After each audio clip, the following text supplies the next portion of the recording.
பகுதியில் பானிபூரி வியாபாரியின் வீட்டில் இருந்த 30 பவுன் தங்க நகை மற்றும் அரை கிலோ வெள்ளி மற்றும் 80,000 ரூபாய் ரொக்க பணத்தை மர்ம நபர்கள் கொள்ளையடித்துள்ளனர். திருப்பத்தூர் மாவட்டம் ஆண்டியப்பனூர் பகுதியைச் சேர்ந்த தென்னரசு பாண்டிச்சேரியில் பானிபூரி வியாபாரம் செய்து வருகிறார். இந்நிலையில் கடந்த புதன்கிழமை பானிபூரிக்கு தேவையான மசால்களை வீட்டில் அரைத்துக் கொண்டு வீட்டை பூட்டிவிட்டு அவருடைய தாயாரான பவளக்கொடியிடம் சாவியை கொடுத்துவிட்டு சென்றுள்ளார். அதனைத் தொடர்ந்து இன்று காலை வழக்கம் போல் வீட்டிற்கு வந்த பவளக்கொடி வீட்டின் முன் கேட்டு உடைக்கப்பட்டு இருந்ததை கண்டு அதிர்ச்சி அடைந்தார். இது குறித்து பாண்டிச்சேரியில் இருந்த தென்னரசுக்கு தகவல் தெரிவித்தனர். உடனே விரைந்து வந்த தென்னரசு வீட்டில் இருந்த பீரோவை பார்த்தபோது பீரோவில் வைக்கப்பட்டிருந்த 30 சவரன் தங்க நகை மற்றும் அரை கிலோ வெள்ளி மற்றும் 80,000 ரூபாய் ரொக்க பணத்தை ஆகியவற்றை மர்ம நபர்கள் திருடி சென்றது தெரிய வந்தது. இந்த சம்பவம் குறித்து குறிச்சிலாப்பட்டு போலீசாருக்கு தகவல் தெரிவித்தனர். இதன் பின்னர் விரைந்து வந்த போலீசார் இந்த சம்பவம் குறித்து வழக்கு பதிவு செய்து விசாரணை மேற்கொண்டு வருகின்றனர்.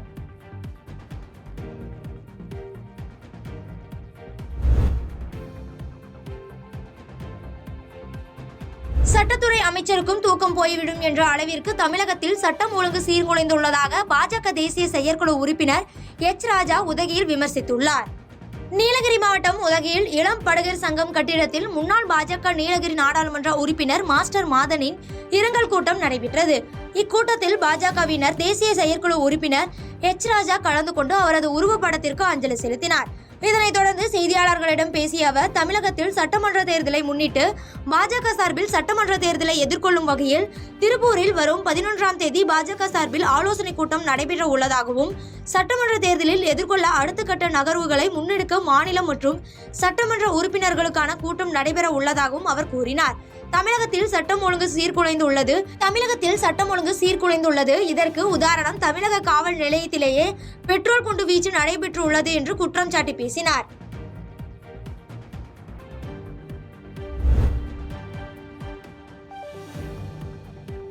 கரம்பக்குடி அருகே குண்டும் குழியுமாக உள்ள தார்ச்சாலையை அப்புறப்படுத்தி புதிய தார்ச்சாலை அமைத்து தருமாறு அப்பகுதி பொதுமக்கள் மாவட்ட ஆட்சியரிடம் கோரிக்கை விடுத்துள்ளனர். புதுக்கோட்டை மாவட்டம் கரம்பக்குடி உள்ள கிராமத்தில் 300க்கும் மேற்பட்ட பொதுமக்கள் வசித்து வருகின்றனர். இந்நிலையில் வெள்ளாளக்கொலை கிராமத்திலிருந்து திருவோணம் மற்றும் கரம்பக்குடிக்கு செல்லும் இணைப்பு சாலை கடந்த 20 வருடங்களுக்கு முன்பு போடப்பட்ட நிலையில் தற்பொழுது இந்த தார்ச்சாலை சேதமடைந்து குண்டும் குழியுமாக காட்சியளிக்கிறது. இந்த தார்ச்சாலை வழியாக தான் அப்பகுதியைச் சேர்ந்த விவசாயிகள் தங்கள் விளை நிலங்களில் விளைந்த பொருட்களை எடுத்துச் சென்று வருகின்றனர்.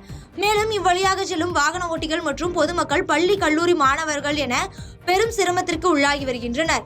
இதனால் இரவு நேரங்களில் விபத்துகள் ஏறிட்டு வருவதாகவும் பொதுமக்கள் குற்றம் சாட்டுகின்றனர். சாலையை சீரமைக்க கோரி சம்பந்தப்பட்ட அதிகாரியிடம் பலமுறை கோரிக்கை வைத்தும் எந்த ஒரு நடவடிக்கையும் எடுக்கவில்லை எனவும், குண்டும் குழியுமான சாலையை அப்புறப்படுத்தி புதிய தார்ச்சாலையை அமைத்து தருமாறு மாவட்ட ஆட்சியர் மற்றும் தமிழக அரசுக்கு கோரிக்கை விடுத்துள்ளனர்.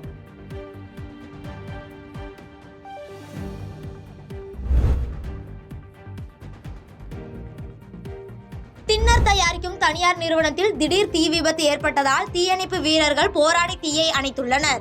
திருச்சி மாவட்டம் முதலியார்சத்திரம் பகுதியைச் சேர்ந்தவர் கமலுதீன். இவர் முதலியார்சத்திரம் அருகில் கமால் என்டர்பிரைசஸ் என்ற நிறுவனம் நடத்தி வருகிறார்.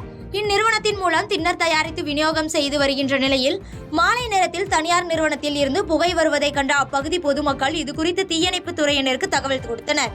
தகவலின் பெயரில் தீயணைப்பு துறை அதிகாரி ஜெகதீசன் தலைமையில் சம்பவ இடத்திற்கு விரைந்து வந்து தீயணைப்பு வீரர்கள் போராடி தீயை அணைத்தனர்.